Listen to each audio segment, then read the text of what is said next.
मगर बड़ी साहब, बहुत शदीद ज़रूरत है हमें बिज़नेस कॉन्फिडेंस की। जो डॉलर की हालत है, जो बिज़नेस की हालत है, जो बिजली की है, आप क्या समझते हैं? बिस्मिल्लाहिर्रहमानिर्रहीम। कई सब जहाँ तक पाकिस्तान की बिजनेस कम्युनिटी अब फेडअप हुई है, मायूस हुई है। 76 साल में लोगों ने तसव्वुर भी नहीं किया था। जब भी कोई इन्वेस्टर आता है या पाकिस्तान से कोई इन्वेस्टमेंट करता है, 26 से 27 महकमे सिर्फ एक बिजनेसमैन को पड़ जाते हैं, उसे बिजनेस ही नहीं करने देते। मुबैना तौर पे रिश्वत रिश्वत और रिश्वत। तो आर्मी चीफ साहब का इसमें हाफिज आसम मुनीर साहब का नाम, और उन्हें ये यकीन दिलाना कि आप एक तो टैक्स पूरा दें, दूसरा आपके कारोबार में रुकावटें नहीं खड़ी की जाएंगी, मुल्क की इकानमी को बेहतर करें। जहाँ तक वो कराची के बिजनेसमैनों से भी मिले, हौसला अफजा मुलाकात रही, जो लोग कहते हैं जो मुलाकातों में थे, और लाहौर के भी। लेकिन मेरे ख्याल में काई साहब, बिजनेस इस बड़ी कीमत में, पेट्रोल की बढ़ती हुई कीमत में, डॉलर की बढ़ती हुई प्राइस पर आज सुना है कि 335 का भी नहीं मिल रहा,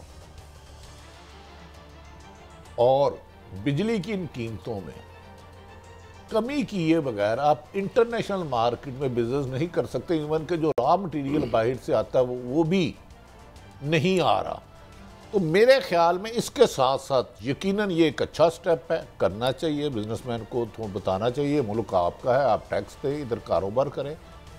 सियासी इस्तेकाम लाना बहुत ज़रूरी है। आजकल आप सड़कों पे चले जाएं, घरों में चले जाएं, दुकानों पे चले जाएं, शाहराह किसी के पास चले जाएं, हर आदमी का एक ही रोना, सर बिल नहीं दिया जाता, चंद पैसे दे दो, अल्लाह रहम करे। मैंने जिस तरह अभी आपको बताया कि आज जब मैं उबर पे आ रहा था तो टैक्सी ड्राइवर ने मुझसे क्या बात की कि मैं तसव्वुर नहीं कर सकता था, एक आदमी ने मुझसे उधार मांगा कि जिसके बारे में अनथिंकेबल था, वो 9,000 रुपये उसने। तो ये मुझे हर जगह बात ही हो रही है। काई साहब, एक घर में एसी चल रहा है, एसी सिर्फ एक, ये कंटोनमेंट का एरिया है, 91,000 रुपया बिल आया। उन्होंने जाके एक्शन से मिन्नतें की, उसने कहा मैंने किस्त नहीं करनी।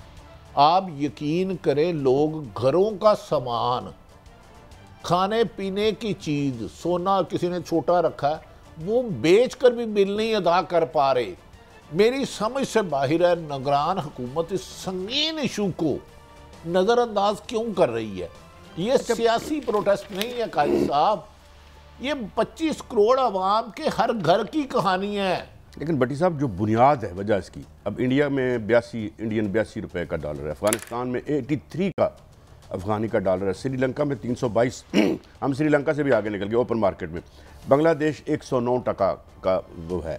तो इस पे क्यों नहीं कोई इस पे बात होती, ना कोई सीरियस काम। जो हमारी नई वज़ीर ख़जाना भी आई हैं, तो अभी आपने कुछ दिया, गालिबन एक मुल्क है हमारा हमसाया, जो कमो बोश्तर 30 साल से हालत जंग में है, उसका नाम शायद कागजों में अफगानिस्तान है। वहाँ कितने का है? 83 अफगानियों का है। 83 अफगानियों। और इधर कितने का है? हमारे यहाँ 334 अभी लिखा हुआ है इन्होंने, मिल नहीं रहा या मिल रहा है। डू यू थिंक इस रेट पर आप बिजनेस कर सकते हैं? नहीं, ये रेट हो गया, उसके बाद आपका इंटरेस्ट रेट हो गया, उसके बाद आपका बिजली का रेट हो गया। तो ये सारी चीज़ें, एक कोई भी बिजनेसमैन ये चीज़ें मल्टीप्लाई ना, वो जो चीज़ बना रहा है उसका रॉ मटेरियल बाहर से मंगवा रहा है। बिजली का यूनिट, पेट्रोल का, बिजली और पेट्रोल और गैस, ये ऐसी 3 चीज़ें हैं जिनकी कीमत में इजाफे से ऑटोमेटिकली दाल चने की हो, आटा हो, घी हो, गरम मसाला हो, जो हर हांडी में डाला जाता है, उनकी ऑटोमेटिकली कीमत आसमानों को छूती है। अब लोगों का जीना बहाल हो गया, इन हालात में सरवाइव नहीं किया जा सकता।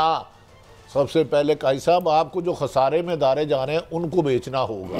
Is like PIA, is like वापडा, रेलवे, स्टील मिल।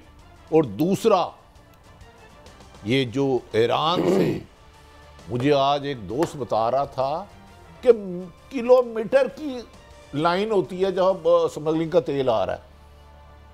कैसे सरवाइव करेंगे कादी साहब, कैसे? अच्छा भट्टी साहब, ये जो कुछ अच्छी बातें जो अल्लाह करे उन पर अमल भी हो जाए, कि जो इंटर बैंक रेट है उसमें शफाफियत लाई जाएगी, जो मनी एक्सचेंजर हैं उनको टैक्स नेट में लाने की बात हो रही है। मगर सवाल ये है कि बुनियादी क्वेश्चन तो ये है कि हर चीज़ डॉलर के साथ बंधी हुई है।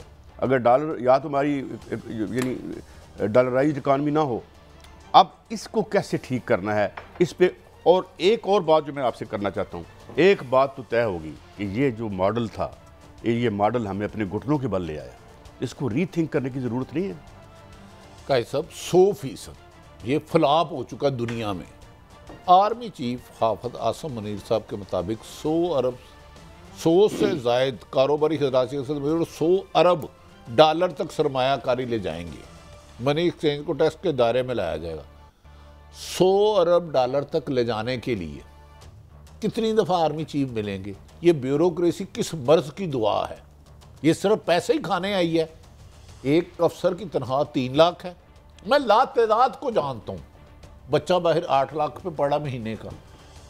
काजी साहब, इस लीकेज के होते हुए आप बिजनेसमैन हैं, आपको वो आके वावड़ा वाला खुद कहता है बिजली चोरी करो, नहीं करोगे तो वो आपके यूनिट ही नहीं पूरे करता, आपकी मशीनरी नहीं चल पाती।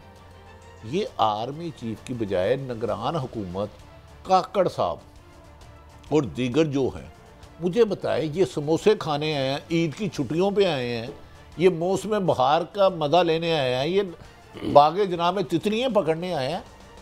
आगे ही भारत आपके सर पे खड़ा है। खुदा ना खास्ता वो पाकिस्तान के बारे में हरदार सराई करता रहता है।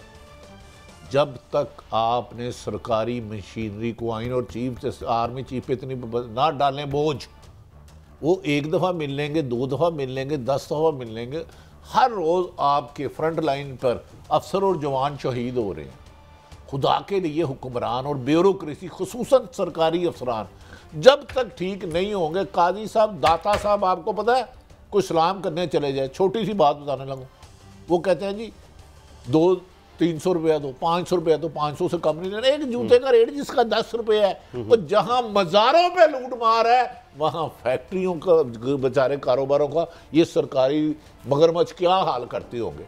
आर्मी चीफ साहब की ख्वाहिश अल्लाह करे ठीक हो, ये चाहे मुल्क बचना तब है। लेकिन डू यू थिंक हमारे बिजनेसमैन जब तक टैक्स पूरा ना दें, तमाम क्रॉस द बोर्ड कारोबारी दुकानदार, आप लेबर्टी मेरे कहने पे आज चले जाए, दुकान कितने की है, 10 करोड़ की, 15 करोड़ की, टैक्स कितना देता है, मेरे कहने पे चेक कर लें। हफीज सेंटर चले जाए, यार ये खुद टैक्स देना शुरू कर दें और करप्ट प्रैक्टिसेस खत्म हो जाएं ब्यूरोक्रेसी से, तो फिर भी शायद हम बच जाएं।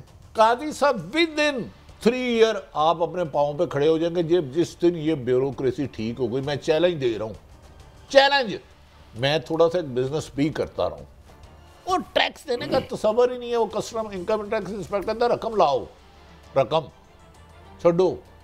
मैं कुछ ऐसे बिजनेसमैन को जानता हूँ जिनका सर्कल 10-10 करोड़ है साल का, 10-15 हज़ार टैक्स दे के रिटर्न भर के वो गए। तो यार इधर आवे का आवा ही बिगड़ा हुआ है। नहीं सर, ये बहुत मेजर सर्जरी चाहिए इसमें शिफ्ट भट्टी साहब। ये अब जो है ना एस्प्रो या जो जो क्या कहते हैं वो पेन किलर से ये काम ठीक नहीं होना, ये आपको मेजर सर्जरी चाहिए। और यहाँ जो एक वेस्टेड इंटरेस्ट है जिसने हमें इस पर फंसाया है, जिस तरह डॉक्टर इशफाक हसन खान साहब जो है वो कहते होते हैं कि यहाँ घेर घार के हमें इसकी गुलामी में IMF और वर्ल्ड बैंक की, और वो ये साम्राज्य कर्जे जो हैं जो 10 दफ़ा हम पे कर चुके हैं। इशफाक हसन साहब की पूरी बात मैं अर्ज कर देता हूँ, आप शायद इनको लो। उन्होंने कहा कोई मुल्क डिफ़ॉल्ट उस वक्त नहीं हो सकता जब तक उसकी हुकूमत खुद ना चाहे। ये एज इट लफ्ज़ है, मैं क्लिप्स बच्चे को कहता हूँ निकाल दें। काजी साहब, कोई एक बंदा इस मुल्क को अब ठीक नहीं कर सकता, पूरी टीम चाहिए।